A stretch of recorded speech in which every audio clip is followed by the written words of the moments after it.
Alright, welcome back to my Tomba playthrough. I don't quite remember what we were doing last time, but we will figure it out very shortly. Gotta love that loading screen. This one's gonna get real repetitive real fast. The loading in this game is kind of terrible. Okay. So if I'm not mistaken, we were collecting the chicks for the old man, which we haven't met yet. Oh, there's Yan. I have to remember to talk to him afterwards. I think I collected everything on this screen with the spiky plants. I feel like I'm forgetting something, but... Oh, right, Charles. We got the banana from that thief guy, and... now we can feed the monkey. I wonder what these things are. They kind of look like pumpkins with pig noses. Feels like everything in this game is kind of pig-themed. It's like this bizarre alternate reality where evolution favored pig-like features. I think it's kind of fascinating. Just gotta cut down these grape genitals again. I love that the pigs wear these little vests. What is it with cartoons and only partially clothing their characters? Okay.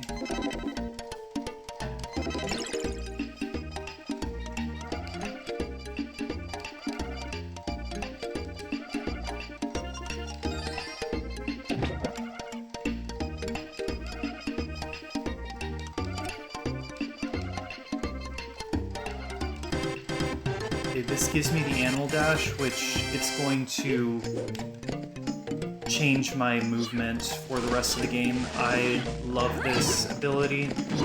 It makes traversing the world so much simpler.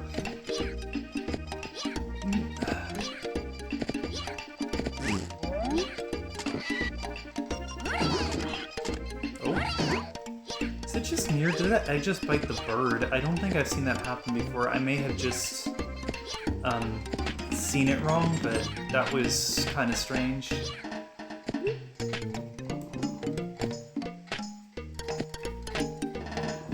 So I forgot to mention, those fruits, they give you health back. The red ones give you 1 health. The blue ones give you 2. Your health is in the top left corner. Those fruit, they don't regenerate once you take them. Another AP box. I'm very close. But they do, the fruits do give you points, so it's important to collect all of them. Okay, another save. One thing I forgot to mention is I like to make 2 saves and alternate between them, because I've had bad experiences with save files, the game crashing during saving and just losing all my data. There was this one time I was playing Final Fantasy IX and I just lost everything in that disc and had to take someone else's save, and it was so disheartening. Very strange dialogue to just call a child that walks into your house a cute little child. I would not trust this person.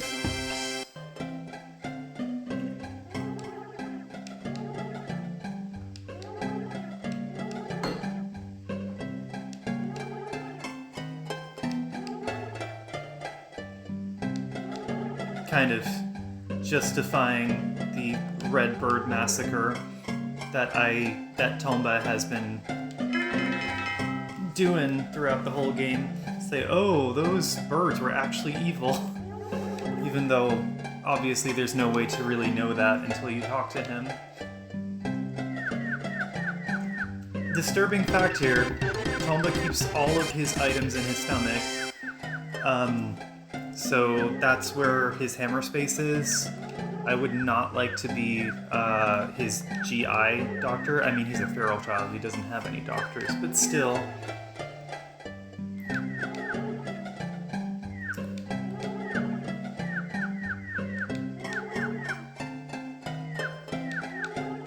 Okay, I'm going to remain quiet for this cutscene. This was once a beautiful, peaceful land, until 7 evil pigs came. They suddenly appeared and used their powers to change this land into an ugly world. For some reason, the evil pigs seem to be collecting gold. I bet your grandpa's bracelet that was stolen by the Tomba pigs was made out of gold, too. The 7 evil pigs are hiding somewhere in this world. If you find them, I'm sure you'll be able to find your bracelet as well. Just remember, be very careful.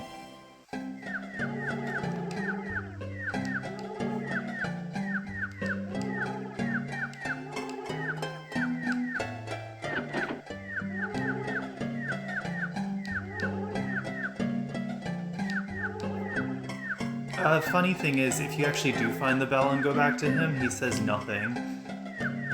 So I'm not entirely sure why he asks you to bring it back.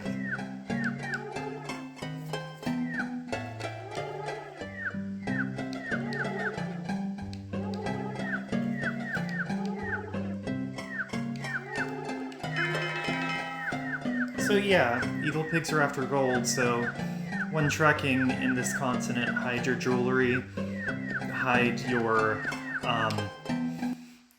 specific teeth fillings, hide your extravagant ornaments. Maybe take a page from Tomba's book and just hide them in your stomach. Don't actually do that. Okay, he gave me the key, the 100-year-old key, which means I can now open these chests. So these are charity wings. If I'm not mistaken, black items are consumable, and you can use them anytime. You can use these to go back to anywhere that you've been before. I've only been to the Village of All Beginnings so far, so that's my only destination. I don't like consuming any items, I prefer just walking. I am definitely a hoarder, so I won't be using those, but there are other versions. Okay, keep forgetting about them. I have my button set up where the jump button and the dash button are far away from each other. Oh, there's Mr. Banana Hair.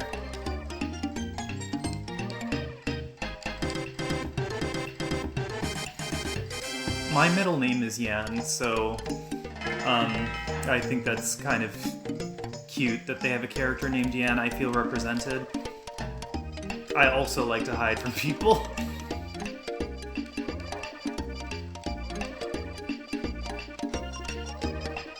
Yeah, so if I happen to see banana hair sticking out of a suspicious place, that's what's going on there. I apologize for my perceived tiredness. I'm only on my first cup of coffee of the day, so... Alright, I can go back to this chest, and I think this is... Oh! Ow. Well, that was kind of fucked up for that pig to just be there where I'm falling blindly. That's Vitality Max +1. You can see in the top left corner my health increased. It's very useful, especially in later stages of the game where things... Oh god, I almost just died there. Where things hit you for more than one hit point at a time. Alright, I'm going to clean up in this area, just look for all of the chests, and then I will be moving on to the next area. I don't know if you guys caught the description, but little detail. If you're interacting with the background and there's an enemy where you're climbing, you'll automatically latch onto them, and I love that. Here's the bell. The bell just transports you back to the old man, which is very useful because if you go back to the old man after he gave you the key, he will heal your he'll heal you up, and I love that. Okay, I think that was all of the treasure chests, but I'm going to walk back to the old man just to make sure. I almost have enough points for that second AP box, so there's that too. Not today.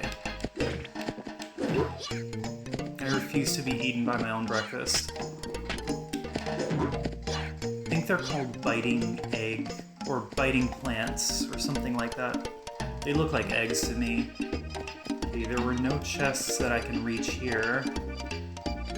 So, what I was saying before, I don't know if you guys quite caught from the description, evil pigs. There are 7 of them. They went and cursed the land, and for some reason, they are amassing gold. So there is that. I'll use this bell so you guys can see what it does.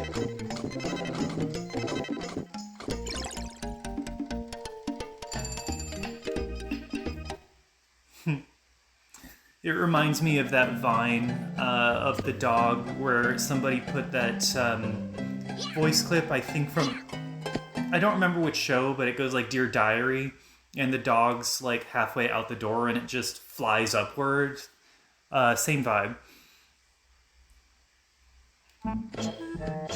Oh, this song gives me flashbacks of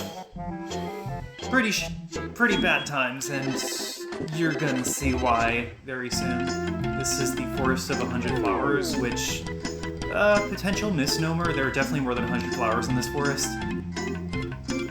Grug, Gruf, gnug, glub, Grug. Someone's had a long night of partying. Okay, so, as you're sliding down these hills, once one shows up, I will say what's supposed to happen. Aha! These butterflies come out. So there's the mission. Let's find out. Where is the leaf butterfly mission? Aha! Collect as many as you can. So there's that. As I'm sliding down this place, I'll be collecting those. Dwarf language level 1. Apparently, Tomba learns language by biting on people that speak the language that he's trying to learn. Could you imagine? Just in France, biting the locals to be able to interact with the signs and the people.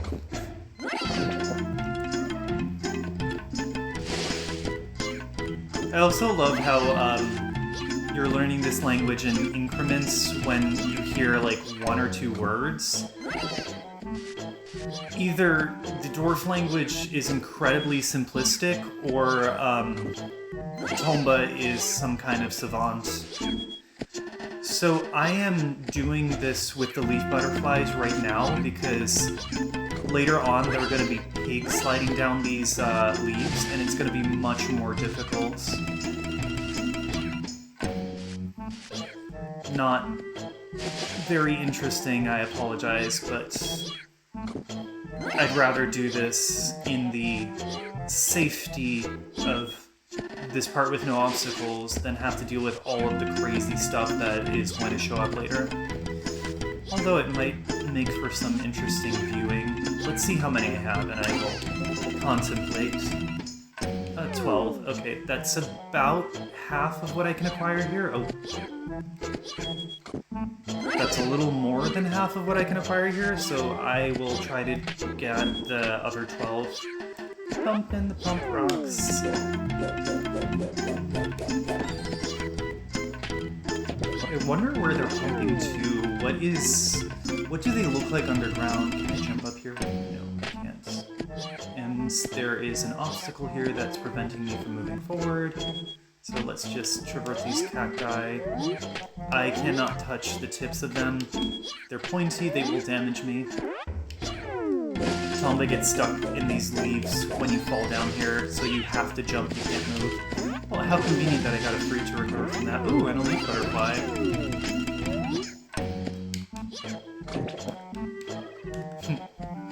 Also, this guy said the exact same thing as the other guy, so I'm confused as to what Tomba is learning exactly. Ooh, the dwarf language. So this place always gets me hungry, because that sh sound is very reminiscent of beans cooking. And I'm Brazilian, my mom would make beans in the pressure cooker a lot, and that's what it makes me think of. I get so hungry when I'm traversing the segments with this particular track. As you can see, vigor is group. I'm afraid, because, like, you never know what could accidentally be profanity in a different language. Rogue. It's also... Some Hognu, I was abragatu ni. I feel like I'm having a stroke. Their hats look like festive condoms.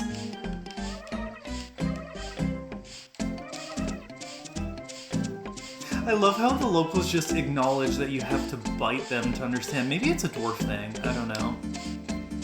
Okay.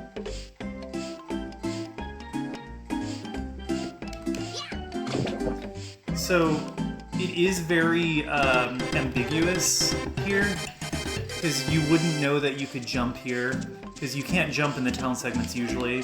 So if it's set up like this, where it's 2D, you can jump, but if it's like from above, then you can't, like that previous screen.